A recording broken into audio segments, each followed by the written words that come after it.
Hey guys, tonight we're drifting into a story you already kind of know, but we're gonna take it slow. No rush, no dramatic music, just a long, steady look at one of history's most quietly inevitable disasters.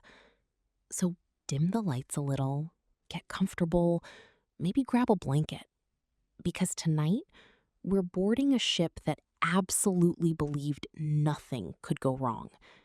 And of course, something did. Let's begin in early April, 1912. Down at the docks of Southampton, there's a massive ship preparing to leave. Not just big, not just impressive. We're talking about the RMS Titanic, a floating statement piece. It's long, it's elegant, it's expensive. It has grand staircases, fine dining, and enough polished wood to make you feel like you're inside a very confident furniture catalog. And confidence is kind of the theme here. The Titanic was built by Harland and Wolff in Belfast for the White Star Line, and the goal wasn't just transportation, it was prestige. Because at the time, ocean liners were basically floating competitions. Bigger ship, better food, more luxury, more headlines. And Titanic was winning that competition before it even left port. Now, technically, no official brochure said unsinkable, but people said it anyway. Crew members said it, passengers repeated it, newspapers hinted at it. And once an idea like that starts circulating, it sticks. Because why not believe it? Look at the thing. Now, let's talk about the people on board. Because ships are just metal and wood until people step onto them. And Titanic had quite the mix. In first class, you had some of the wealthiest people of the time. Names like John Jacob Astor IV, incredibly rich, very calm, probably not expecting the Atlantic Ocean to interrupt his schedule. And Benjamin Guggenheim, also wealthy, also dressed very well, and as we'll see later, committed to staying dressed well under any circumstance. Because priorities. Then you had second class passengers. Comfortable, respectable, not quite luxury, but definitely not roughing it. Teachers, professionals, people traveling with purpose, but not necessarily with a personal chef. And then third class. Often overlooked in stories, but very important here. These were immigrants, families, people leaving Europe behind, heading toward New York City in search of something better. The American dream, in its early 1900s version, which involved a lot more ocean travel and a lot less Wi-Fi. And then there's the crew. Engineers, stewards, firemen feeding coal into the ship's boilers.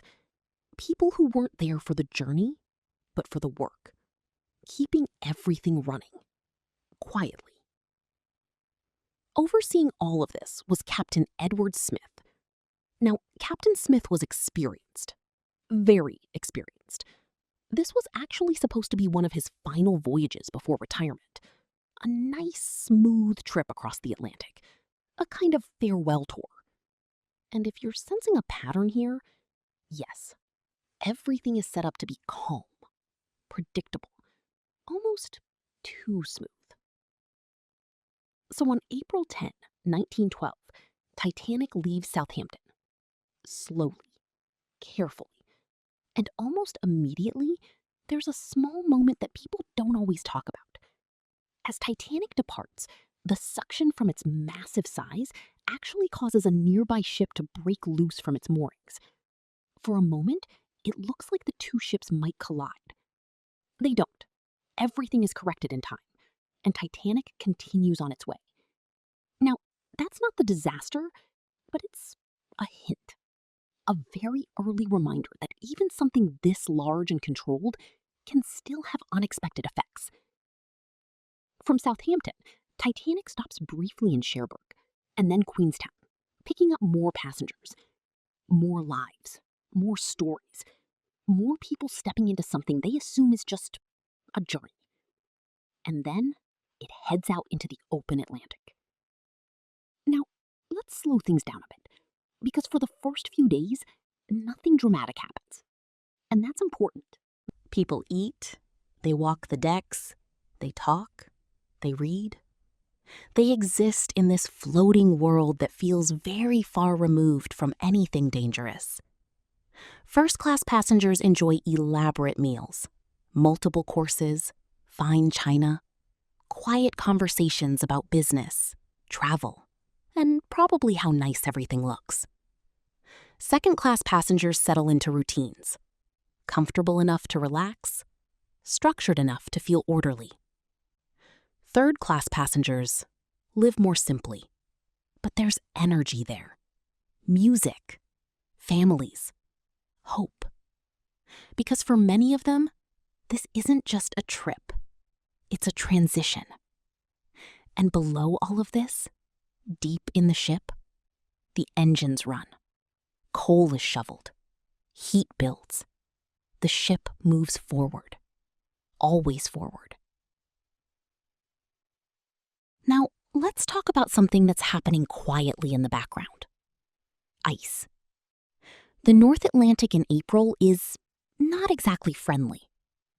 There are known ice routes, areas where icebergs drift down from the Arctic, and ships crossing this region usually take precautions.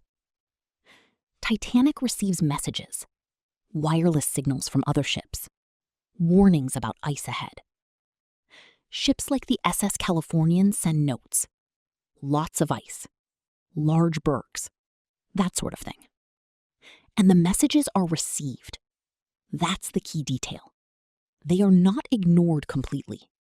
They are acknowledged. But here's where the tone of the whole journey matters. Because Titanic is still moving at a high speed, around 22 knots, which for a ship of that size is fast. Why maintain speed? Well, because this is a maiden voyage. Because arriving early looks good. Because slowing down feels unnecessary. Because everything so far has gone perfectly. And when things go perfectly for long enough, people start to expect that they will continue to do so. Now, let's float up to the bridge, where decisions are made. The officers are aware of the ice warnings. They're not reckless. They're experienced. But they are also confident. The belief is that if ice is spotted, the ship can steer around it. Simple, straightforward.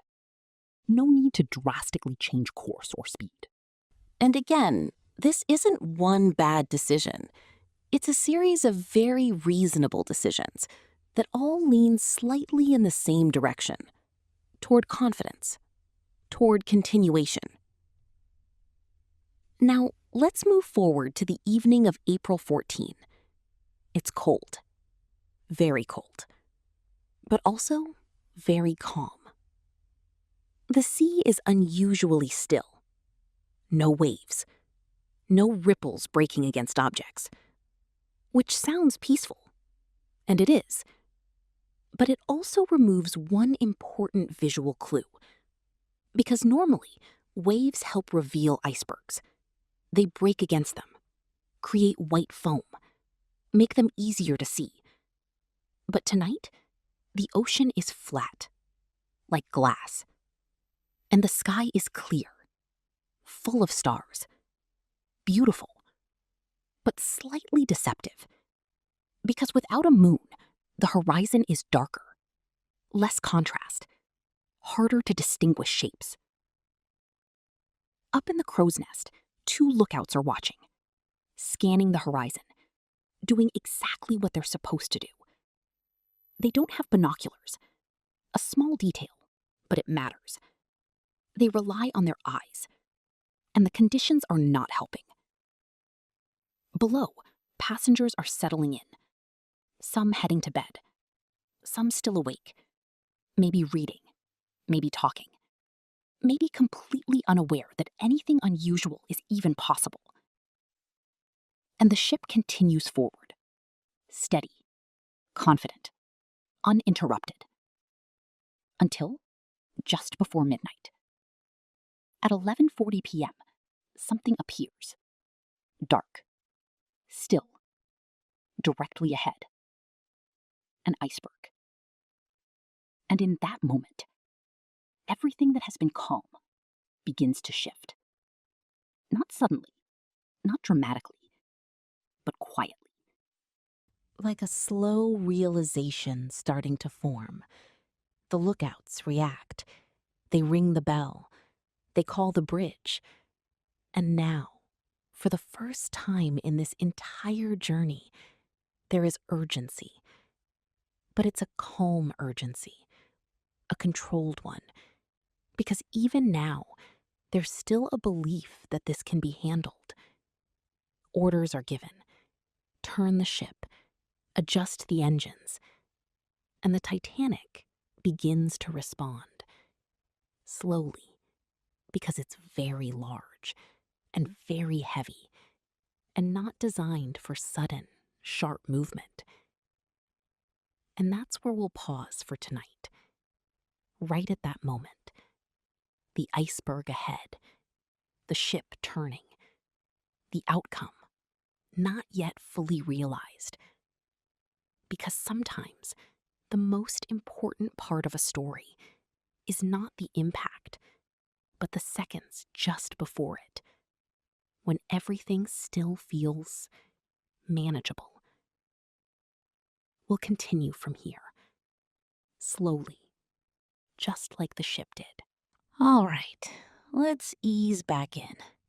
Same cold night, same still ocean, same very confident ship, now trying to make a quiet last-second adjustment. No panic yet, just movement. Up on the bridge, First Officer William Murdoch gives the order. Hard to starboard. Engines adjusted.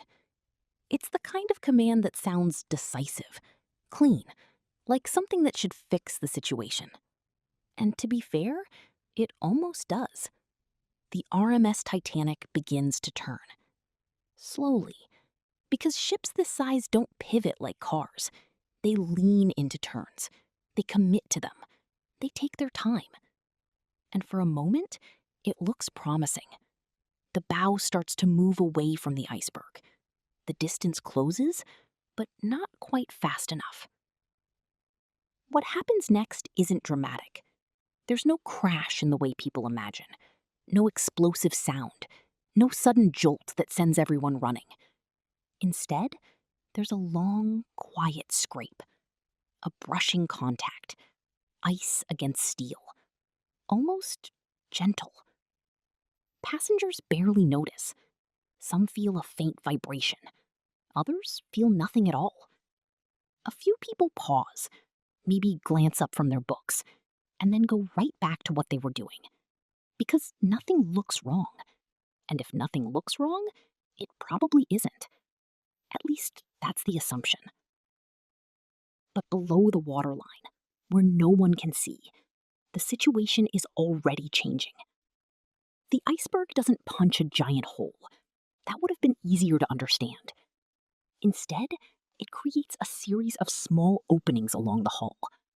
Thin gaps, enough for water to begin entering, quietly. And this is where design meets reality. Titanic was built with watertight compartments, 16 of them. The idea was simple. If one or two compartments flooded, the ship would still float. Even 4, still manageable, still safe. But the iceberg doesn't follow the design plan. It affects more than that. 5 compartments, possibly 6. And that changes everything. Down in the ship, the engineers begin to notice. Water where there shouldn't be water.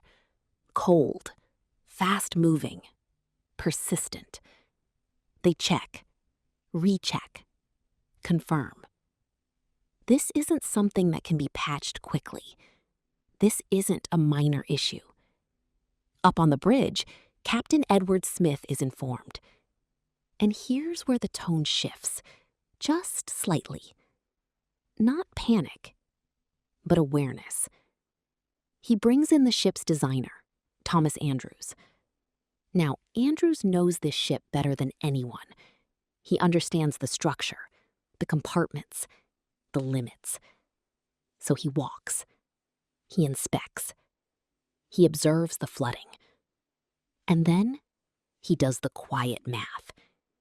How many compartments are affected? How quickly water is entering? How long the ship can remain afloat under these conditions? And the answer he arrives at is not encouraging. The Titanic will sink. Not immediately, not suddenly, but steadily, inevitably. And when he communicates this, it's not loud. It's not dramatic. It's calm, measured, almost gentle, which is somehow more unsettling. Now, let's float back up to the passengers, because most of them still don't know any of this. The ship is still lit, still warm, still moving, just slightly differently. Some passengers begin to gather on deck, curious, not alarmed, just interested. There's even a kind of novelty to it, an iceberg sighting, something to talk about, something to remember later. But below that surface curiosity, decisions are being made. Captain Smith orders the lifeboats to be prepared. Not launched yet, just ready. And this is where things begin to feel slightly out of sync. Because from the outside, the situation doesn't match the response. Why prepare lifeboats if nothing seems wrong?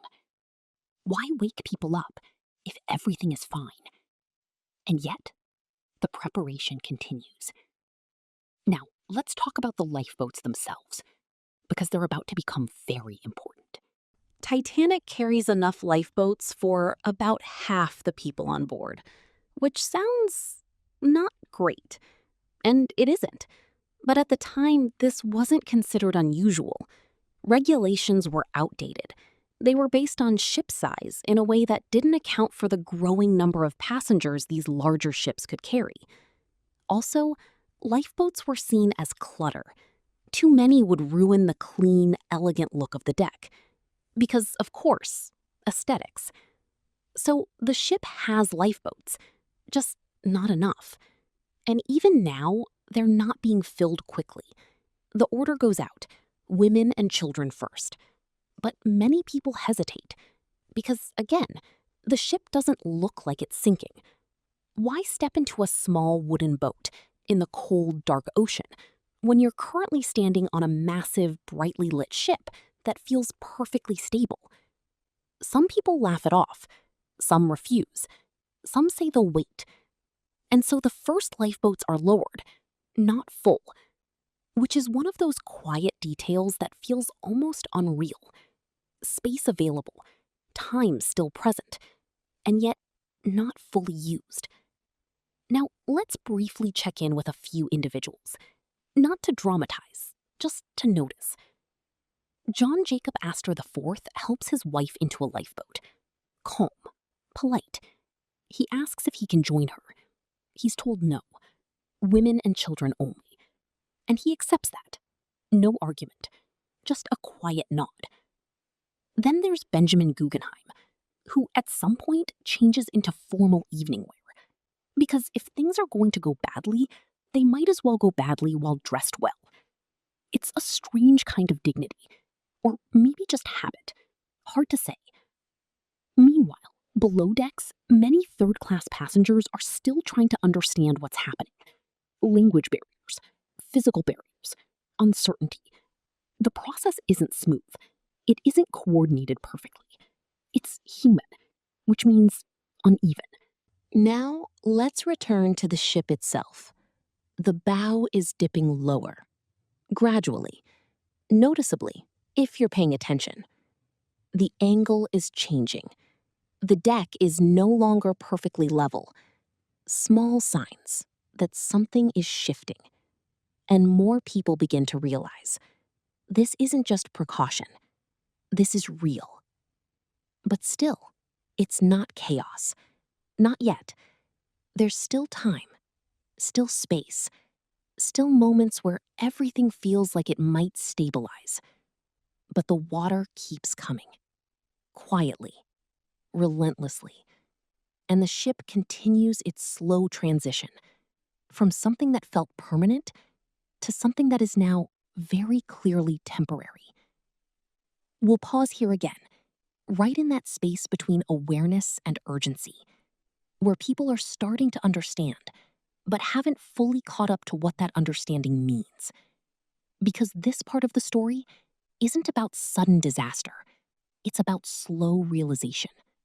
And we'll keep moving through it, just as steadily, just as quietly as the ship itself did. And even though many are still not full, the pattern is becoming harder to ignore. Up on deck, the night feels sharper now, the air colder. The stars, still calm, still distant, but somehow less comforting. Let's check in again with the crew, because while passengers are slowly catching up, the crew already knows. Captain Edward Smith moves through the ship, quietly, giving instructions, making decisions that don't have good alternatives. There's no scenario where everything turns out fine, only scenarios where things go slightly less badly. The wireless operators are busy now, sending distress signals, trying to reach nearby ships. Messages go out into the dark, short, urgent, coordinates, requests for help. Some ships respond, some are too far, some don't hear the message clearly. But one ship, the RMS Carpathia, does receive it. Carpathia changes course, heads toward Titanic, but it's hours away. And time is the one thing Titanic doesn't have much of anymore. Back on board, more lifeboats are being lowered. Still not always full. Still some hesitation. Because even now, it's hard for people to fully accept what's happening. You're standing on a ship that feels solid, that looks stable, that has been described as unsinkable. And someone is telling you to step into a small boat in the middle of the ocean, in the middle of the night. It doesn't feel logical, even when it is.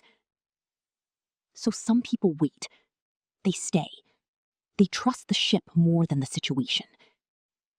Others begin to move more quickly, instinct taking over, understanding arriving a little faster. Now, let's look at the lower decks, because this is where the situation is more obvious. Water is no longer a distant problem.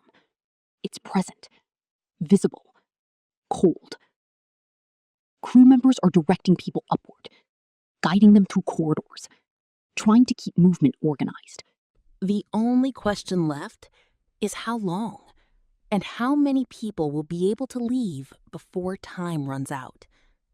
We'll pause here again, right in the middle of that quiet shift from "this might be serious" to "this is happening." Because this part of the story is not about a single moment. It's about many small moments, adding up. And we'll keep moving through them, one at a time, just as they happened. All right, let's ease back in again. Same ship, same night. But now, the space for hesitation is getting smaller. Not gone yet, just shrinking. The RMS Titanic is still above water. That's important, because as long as it's still there, still visible, still holding people, part of the mind keeps saying, maybe it will stay that way. But the ship itself is quietly disagreeing. The bow continues to dip. Not suddenly, just steadily. Like something slowly being pulled downward. And now, even people who were unsure before are starting to move. Not running, just deciding. The lifeboats that are left are filling more quickly now. Not perfectly, but more urgently. There's less conversation, fewer debates, more action. And this is where the rhythm of the night changes again. Earlier, it was calm. Then, it was uncertain. Now, it's focused. Crew members are working faster, giving clearer instructions, repeating themselves when needed. Women and children first. Still the rule. Still followed. Mostly. But reality doesn't always line up neatly with rules. There are moments of confusion.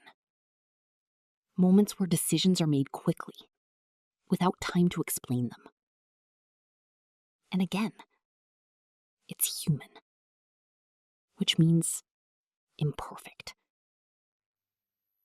Now let's shift briefly to the wireless room.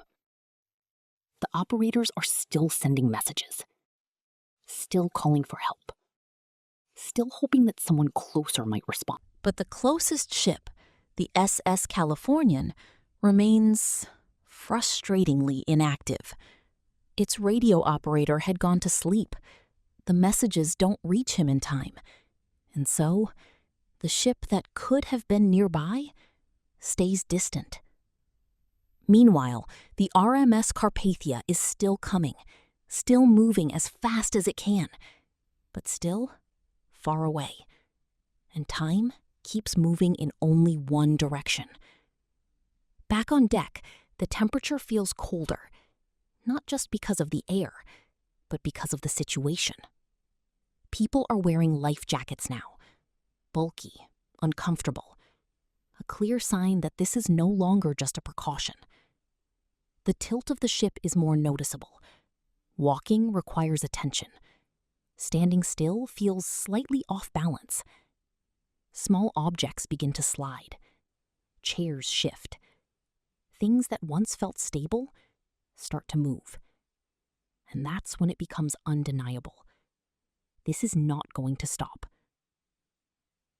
Now, let's pause on a small detail, because it says a lot. There are still moments of politeness.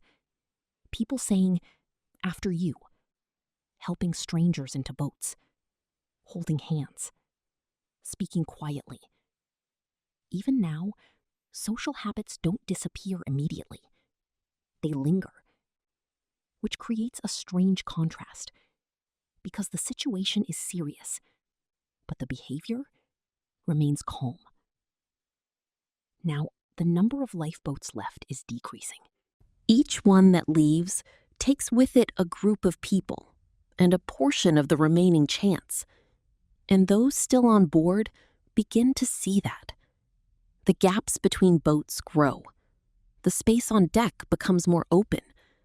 And the realization settles in. There are not enough boats.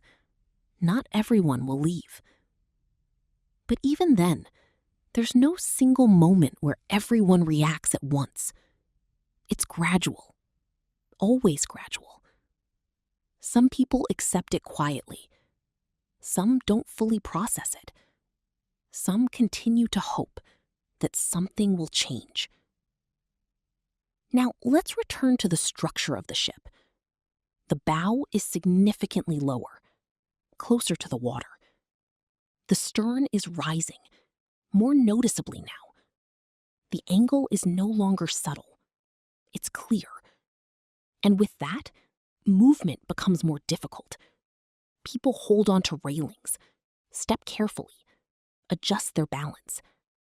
The ship is no longer a stable platform. It's becoming something else.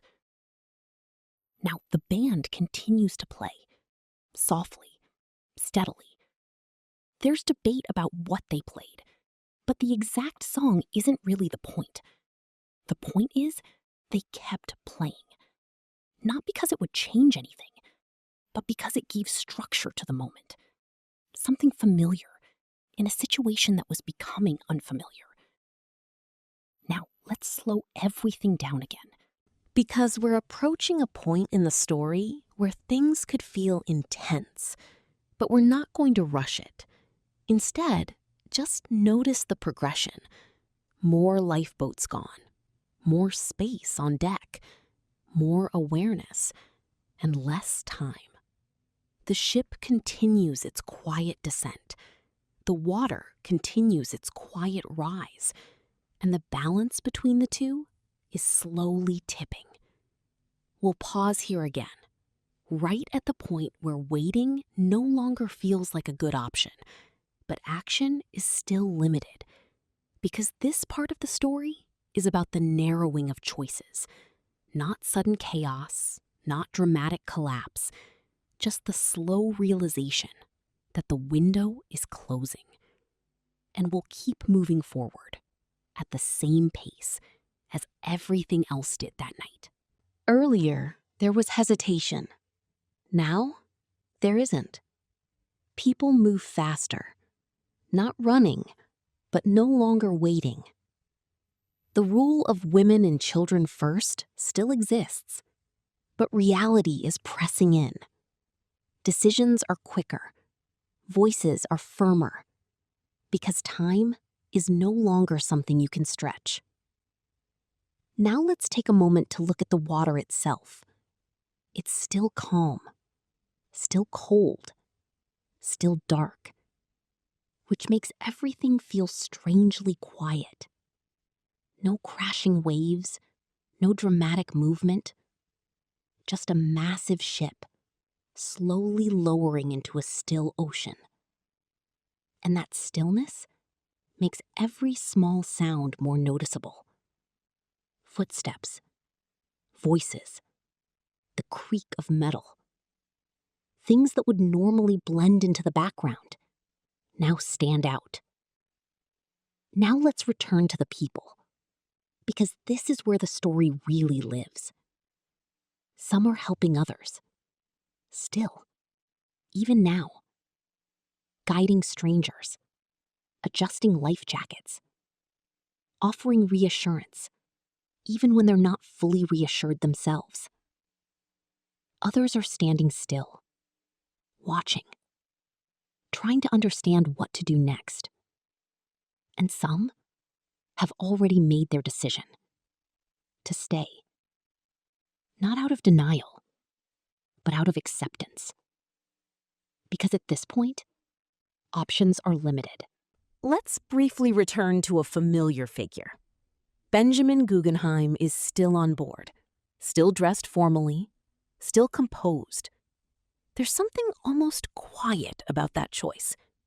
Not dramatic, just settled. And around him, similar moments are happening. Different people, different reasons, same situation. Now, the crew. They continue working, even though they understand the outcome. They help launch the remaining boats. They direct people.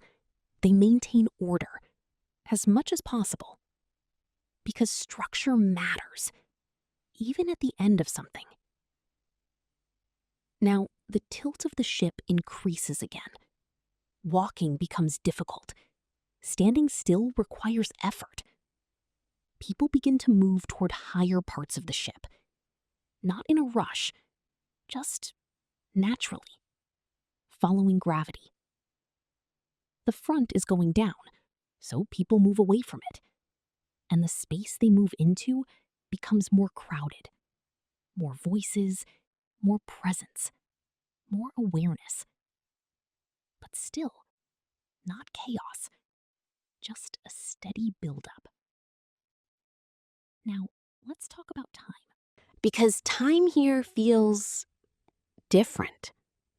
It's not measured in minutes anymore. Not in a clear way. It's measured in lifeboats, in changes of angle, in small shifts of the ship's position. How many boats are left? How much has the bow dropped? These become the markers. And each one moves in one direction, forward. Now, somewhere in the distance, the RMS Carpathia is still coming, still cutting through the water, still heading toward a location that is slowly changing. But it's not here yet. And that matters. Because help exists, but it's not immediate. And so, the ship continues its own timeline. Now let's slow everything again. The lights are still on. The decks are still visible. From a distance, it might even look like everything is under control. But from within, the change is undeniable. The ship is letting go. Not suddenly, not violently, just gradually.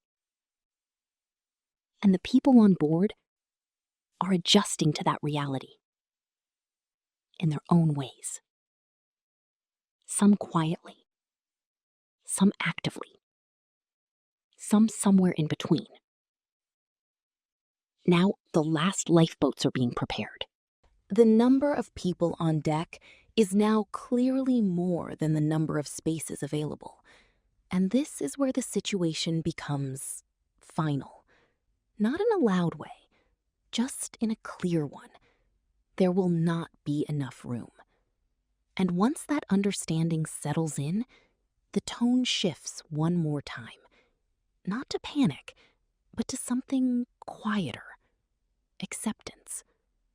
Not everyone reaches it, but many do. And in that acceptance, there's a kind of stillness, a pause, as if the night itself is holding its breath. We'll pause here again, right at the edge of that stillness, because what comes next is not a sudden event. It's the continuation of everything we've already seen, just moving further. And we'll follow it, slowly, just like before. All right, we're still here.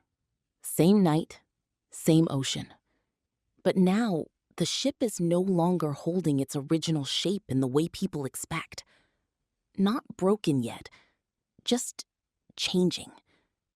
The RMS Titanic has reached a point where the angle is impossible to ignore.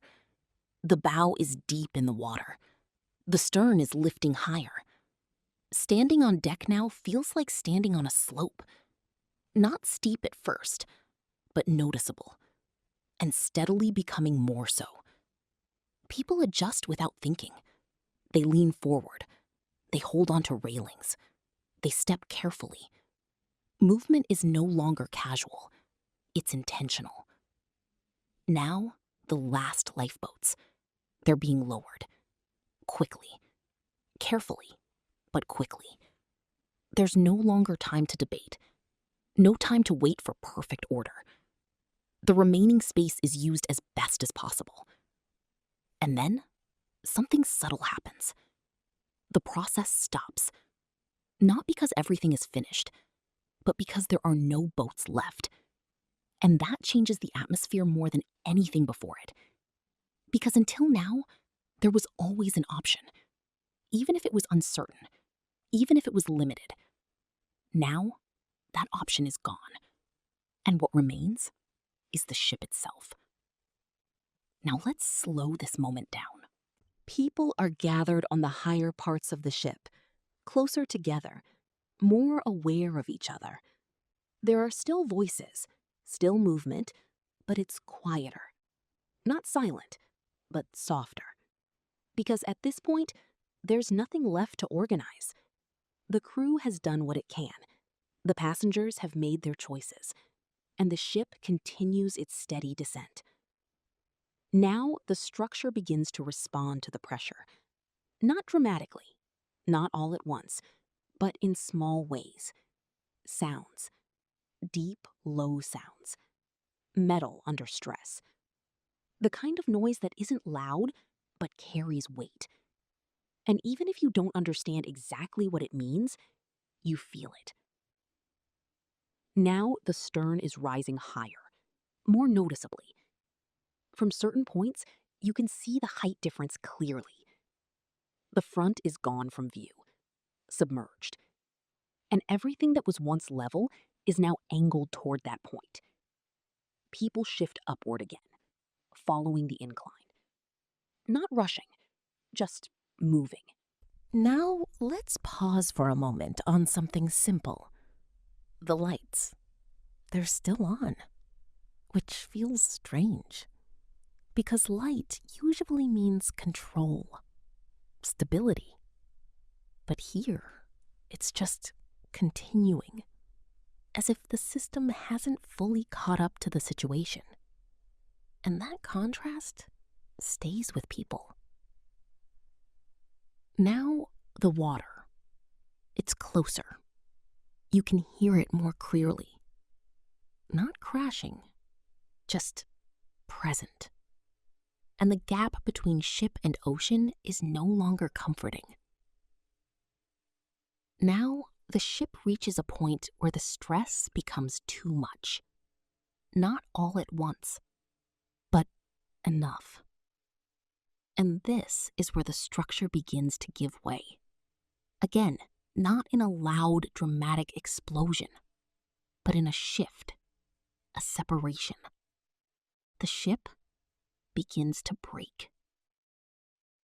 And even here, it's not something everyone sees clearly. Some feel it. Some hear it. Some just notice that the angle changes again, more suddenly this time. The front section, already heavy with water, continues downward. The rear section lifts higher. And for a moment, there is a pause between those two movements, as if the ship itself is deciding how to continue. And then, it does. The sections separate. Not cleanly, not neatly, just enough. And now, the final phase begins. The front disappears beneath the surface. Gone. The stern remains above water for a short time. High. Exposed. And then, slowly, it begins to follow. We'll pause here, right at that moment, where the ship is no longer whole, where the outcome is no longer unfolding, but arriving. Because what comes next is not a change in direction. It's the completion of everything that has already been set in motion. And we'll move into that, just as quietly, just as steadily, as everything else has happened. Holding on, standing, sitting, each in their own space, within a shared moment. No one needs to explain what's happening anymore. At this point, understanding is complete. The ocean is very close now. Not distant, not below in some abstract way. Right there, waiting. And the ship, which carried everything, light, warmth, certainty, is now just a surface that's about to disappear. Now, let's slow this down even more, because this moment is often told quickly, but it didn't feel quick to the people there. The stern begins to lower, gradually. The angle changes again. Less vertical now, more aligned with the water. And then it slips beneath the surface. Not with a crash, not with a dramatic sound, just a final movement. And then it's gone. The ocean returns to what it was before. Flat, dark, still. Except now, it's not empty.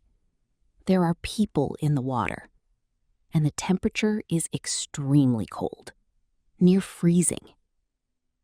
This is where the environment takes over, because the ocean doesn't change its behavior. It doesn't react. It doesn't adjust. It simply continues being what it is. And the people are now part of that environment. Some are near lifeboats. Some are farther away. Voices can be heard, calling out. Not loudly for long, just enough to carry across the still surface. Now the lifeboats, they are scattered, floating. Some return, briefly, trying to help. But they are limited, small, careful not to become overwhelmed. And this part of the story is quiet. Not because nothing is happening, but because everything is happening without structure. No decks, no walls, no lights, just open water. And time measured differently now. Not in minutes, but in endurance. Now, let's shift perspective slightly. In the distance, the RMS Carpathia is still coming, moving through the dark, responding to signals sent earlier. It doesn't know exactly what it will find, only that it needs to get there.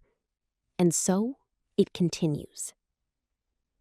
Back at the site, the ocean begins to quiet again. Voices fade. Movement slows. The surface returns to its original stingness.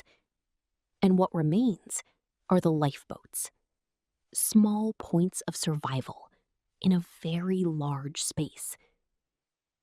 Now, let's pause on that image. A vast ocean. Cold, dark, silent. And scattered across it, small wooden boats, carrying the people who made it out. No longer passengers on a grand ship, just survivors, waiting. And that waiting becomes the next part of the story, because rescue is coming, but it hasn't arrived yet. And so the night continues, quiet, uninterrupted, as if nothing had changed. Except everything has. We'll pause here, right in that stillness, because what follows is not about the sinking anymore. It's about what remains after. And we'll move into that just as slowly. All right, let's continue. The ship is gone. The night has done what it was going to do. And now, slowly, something else begins to arrive. In the distance, through the dark that's starting to soften just a little, the RMS Carpathia finally reaches the area. Not dramatically. No sudden entrance. Just a ship appearing where there wasn't one before. Its lights cut across the water, scanning, searching. And what it finds isn't a single scene. It's fragments. Lifeboats, spread out. Some closer, some farther. each one carrying people who have been waiting quietly for hours. The crew of Carpathia begins the process of bringing people aboard. Carefully, gently. There's no rush in the physical sense, but there is urgency underneath it, because everyone understands what they are arriving after. People are lifted from lifeboats, helped onto the deck, wrapped in blankets, given space. Some speak, some don't. Some look back toward the empty stretch of ocean, as if trying to connect what they remember with what they now see. Because what's missing is enormous. The RMS Titanic is gone, and in its place, there is only water. Now, let's slow this moment. Dawn begins to arrive. Not suddenly, just a gradual lightening of the sky. And with that light, the full picture becomes clearer. Icebergs are visible now, large, still, quiet. The ocean looks almost peaceful, which feels out of place, because the memory of the night doesn't match the calm of the morning. But the ocean doesn't carry memory in a visible way. It resets. Now on Carpathia, the process continues. More lifeboats are found. More people are brought aboard. Names are asked. Lists are started. Not perfectly, but carefully. Because one of the next questions is already forming. Who is here? And who is not? And that question doesn't have a simple answer. Now, let's pause on the survivors. They are no longer passengers on a journey. They are witnesses, each carrying a version of the same night. But no two versions are exactly the same. Some saw the iceberg. Some didn't. Some left early. Some waited. Some understood quickly. Others only at the very end. And all of those perspectives will later come together in reports, in stories, in attempts to explain what happened. Now, Carpathia begins its journey away from the site. Not fast, not slow, just steady, carrying with it the people who made it through the night. And behind it, nothing marks the exact place anymore. No visible sign, no remaining structure. Just coordinates and memory. Now, far away, news begins to travel. At first, incomplete. There are reports that the ship is damaged, that it's being towed, that everyone is safe. Because information, like understanding earlier that night, arrives in pieces. And sometimes, those pieces are wrong. Eventually, the truth becomes clearer. The ship sank. There were not enough lifeboats. Many did not survive. And that realization spreads across cities, across countries. People who were waiting for arrivals begin to receive different kinds of news. And this is where the story moves beyond the ocean, into homes, into families, into conversations that are difficult and quiet. Now, let's gently step back, because we've moved from the event itself into what follows it. Investigations will happen. Questions will be asked. Changes will be made. About lifeboats, about communication, about safety at sea. But those come later. Right now, what remains is simpler. A ship that was once described as unsinkable is gone. A night that began calmly ended differently. And the people who lived through it carry that experience forward. Not loudly, not dramatically, just as part of their lives. Now, let's settle this into one final image. Morning light over a wide, calm ocean. A rescue ship moving away. Lifeboats emptying. And behind it all, an absence. Not visible, but very real. And that's where this story rests. Not on a single moment, but on a series of quiet changes that added up to something lasting. And we'll leave it there, softly, just like the night itself. All right, one last drift through this story. The night is over. The ship is gone. The survivors are on their way. But the story doesn't really end here. It just changes shape. The RMS Carpathia continues toward New York, slowly, carefully, carrying people who are still processing what happened. On board, there's a strange mix of things: relief, exhaustion, confusion.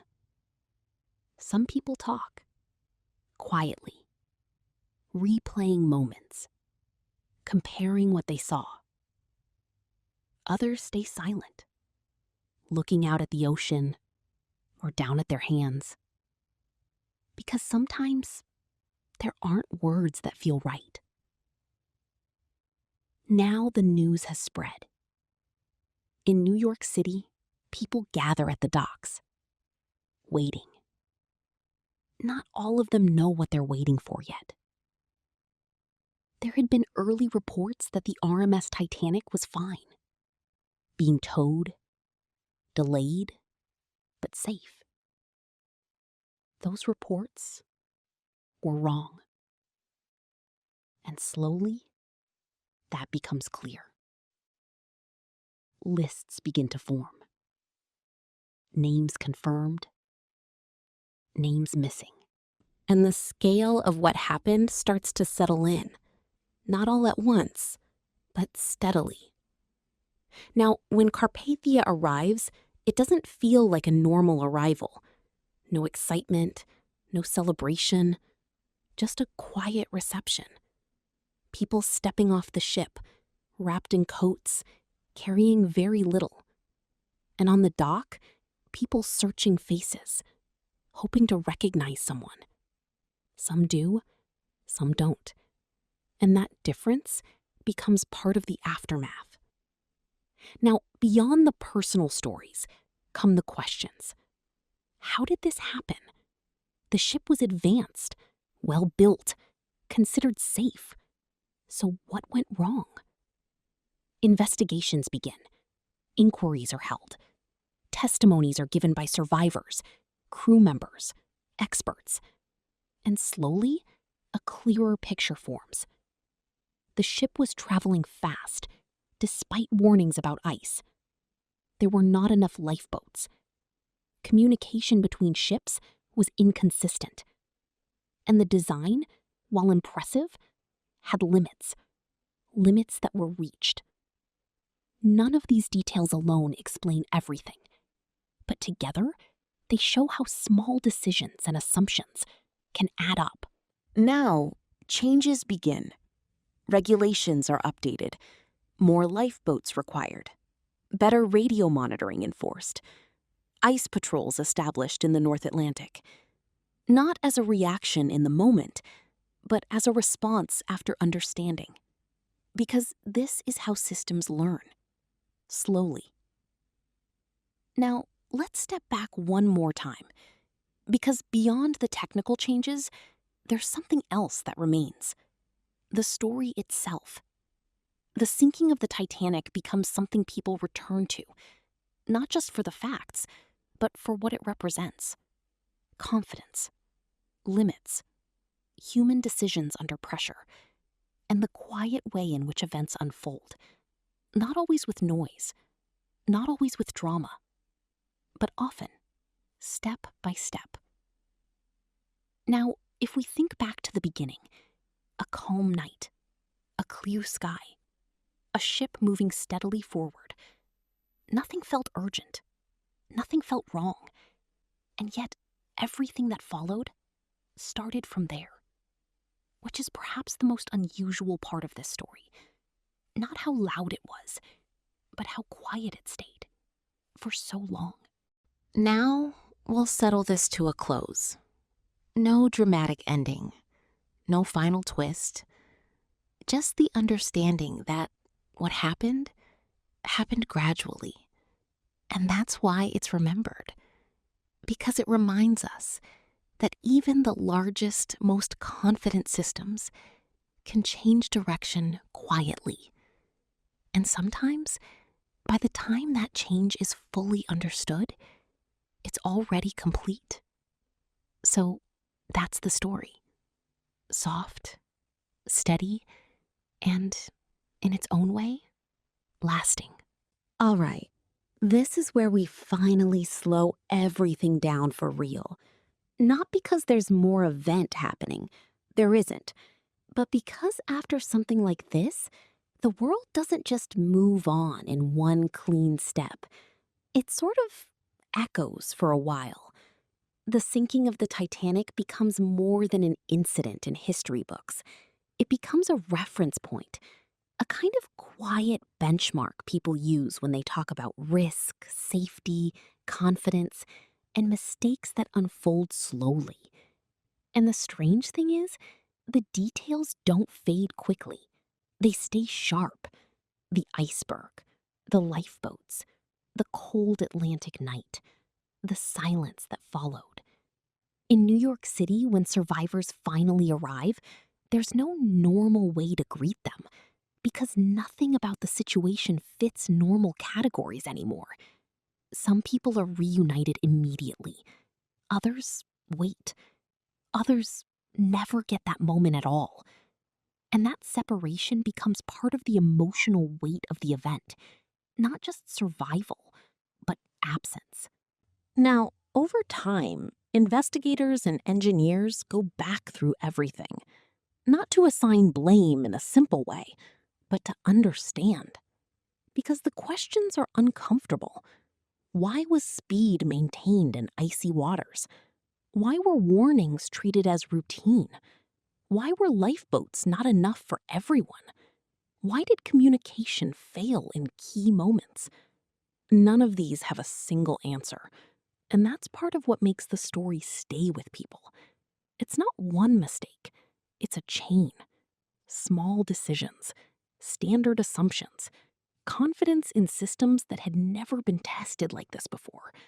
And that combination matters. Now, changes do come.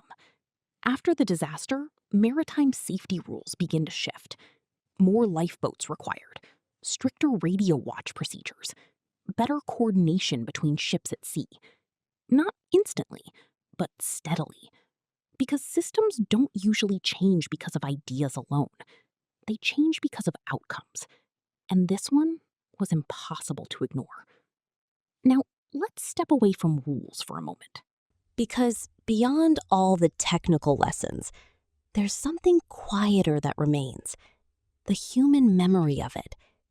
People don't remember it as just a ship sinking. They remember individuals, moments, choices, silences. A ship that was described as unsinkable, meeting a reality that doesn't care about labels.